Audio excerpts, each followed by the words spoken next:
Great.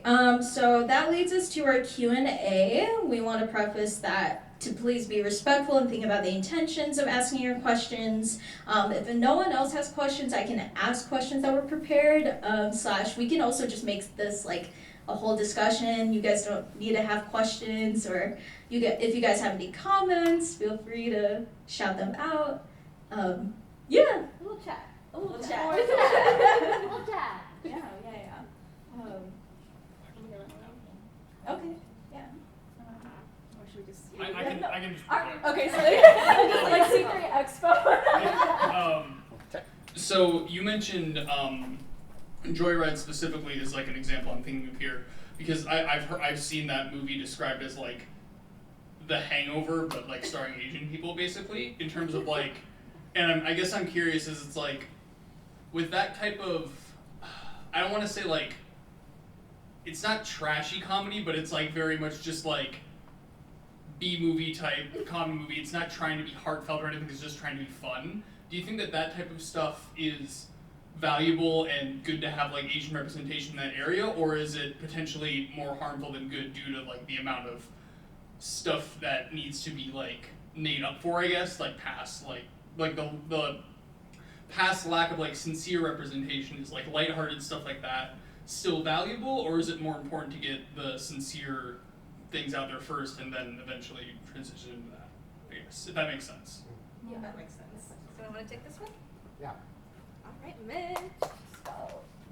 Actually, just to like keep things local, there was a similar discussion about that with the film Better Luck Tomorrow, with directed by Justin Lin, the nice man who did the Fast and Furious movies. That was his first big movie, which was a neo-noir movie based on this true story of these Chinese American students in California that, even though they were straight A students, they still did crime and drugs, and the local connections that there was, that when they were showing at Sundance, one white critic asked Justin Lin like if the movie was going to make Asians look bad, and then Roger Ebert, for all this problem, stood up for Lin, saying that there was like a very unfair question, that you would never say that to a largely white cast, and what the film is just one depiction of Asian Americans, and it's like a crime movie that happens to have Asian Americans, just not being like the be-all end-all statement, just a story.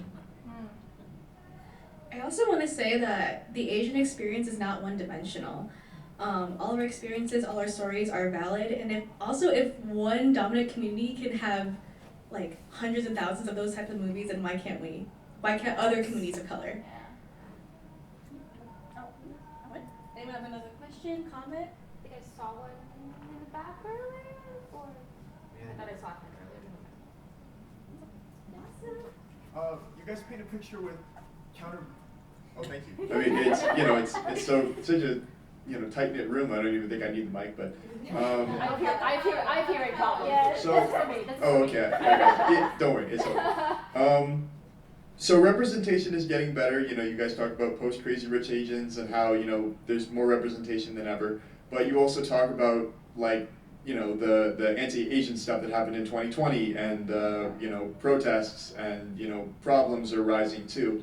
And both of these I think are probably tied to just the number of Asian Americans growing over time. But my question for you is, as you see some areas getting better and some areas seemingly getting worse, do you feel like as a whole we're moving in the right direction? And if not, then like, I don't know, what do you guys think that we could be doing better? Great question. Oof. Let's take this. I'll take it. I'm going to answer the first half of the question first. Well, obviously, duh. I think there is a juxtaposition between the progress that we've made and also the hate that is continuing to increase, and unfortunately with the current state of the world, that is something that is going to continue, unfortunately.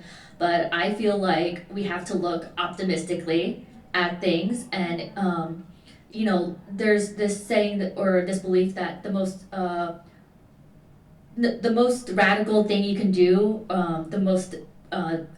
the best form of protest you can have is to love and to have joy in spite of everything that's going on. And so I feel hopeful about things getting better and us getting more representation and the hate eventually going away and us being seen as real, complex, multi-dimension people. Yeah, I also agree with Tina. I think love is the only way that we can all move forward and be better to each other. I feel like there's still a lot of work to do. I think especially within our Asian community, it's like kind of insane. Because there's still like a divide between all of our ethnicities and communities right now. And we don't really see eye to eye with each other or don't really like pay attention to like, hey, yes, we have differences, but we also have similarities. Like we understand what it's like to have strict parents, like, and enjoying food. It's like, I don't know, it's like the both and, I guess. And I think like non-APIDA like allies, if they, if we just continue to just like learn from each other, I think that's really important. And just like you guys attending this program as well is just one way to do it as well. Like just any way that you can do to any forms of protest, I feel like, whether if it's like boycotting or just like, continuing to educate yourself is just important and the way to go. And I just want to quickly touch upon the last half of your question. So I do think Asian representation is getting better. However, it is happening a lot slower than it should. And not just in front of the camera, but behind the camera. You can have an Asian actor perform the lines beautifully, but is it actually our words? Who is writing the words? Who is directing it? Is this something an Asian person would actually do or say? So, yeah. Kim's convenience. Kim's convenience. Yeah. Or I'm gonna piggyback off of that. One of the first Southeast representation of a Disney princess Raya. I was so excited to see this movie. I see it, and I'm listening to the plot that they've written, and I get curious because there's something missing about this story because it very much the way they've created Raya is like almost like just threw all the Southeast Asian countries into some melting pot and created a magical world, and this is Raya, right? I look at as a screenwriter, I got curious and decided to look up who the writers were.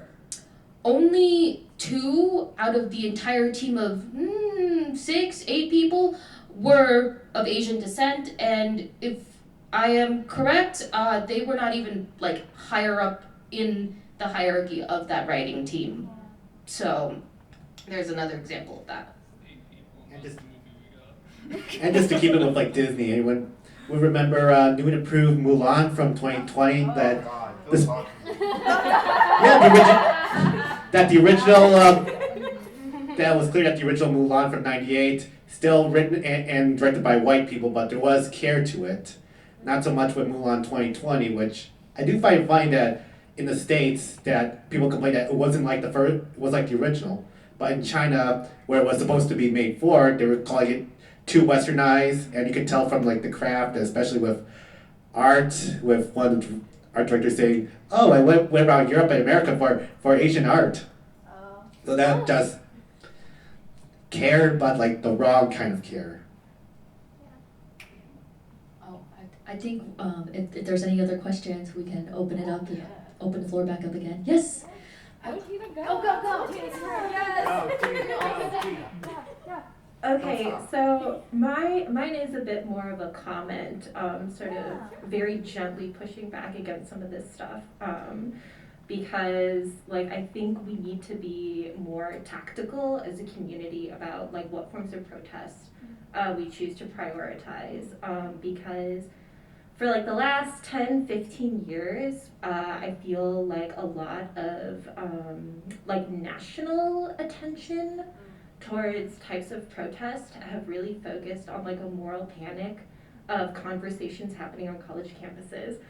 Even funnier because we're on a college campus right now, because I am dating myself right now, but like in 2017 or so, I went to a different college and we had some issues with like slurs and stuff with a particular faculty member, which I was like, well, this department is only like 15 people. So like you gotta choose your battles, because if you like make an enemy here, then you like just don't graduate. But oh god, okay, making this very vague, because I work professionally in the theater space and also academically. But like when I sort of hit a point where I was like, okay, we're gonna have to like launch a complaint here and stuff, that literally got the Nazis doxing me. Oh no. And sort of like 10 years ago, we didn't have like really a national or even more like targeted support network for people who are doing that kinds of activism. And like, as somebody who is not in college anymore, part of me is like, well, I really needed to do that sort of thing. Like that was a national conversation that was happening at the time. But also like, as an alumni, reaching back and making that sort of complaint would have been received very differently from like all of the articles that came out that were like, this Asian woman on a college campus says that white people can't talk about Asians. And it's like, well, the slurs were the problem. The emphasizing stereotypes were the problem. So I guess my comment is just like, I think we need to think about like more effective forms of protest as opposed to just like trying anything that you possibly can. Thank you so much for sharing. I believe we are getting kicked out now, right? Yeah, so that is our time. Thank you all so much for coming. We really appreciate it. I believe we'll be outside the room to chat if you'd like to do more. But thanks so much, y'all. Thank you. Thank you, everybody. Always connect. Yeah, let's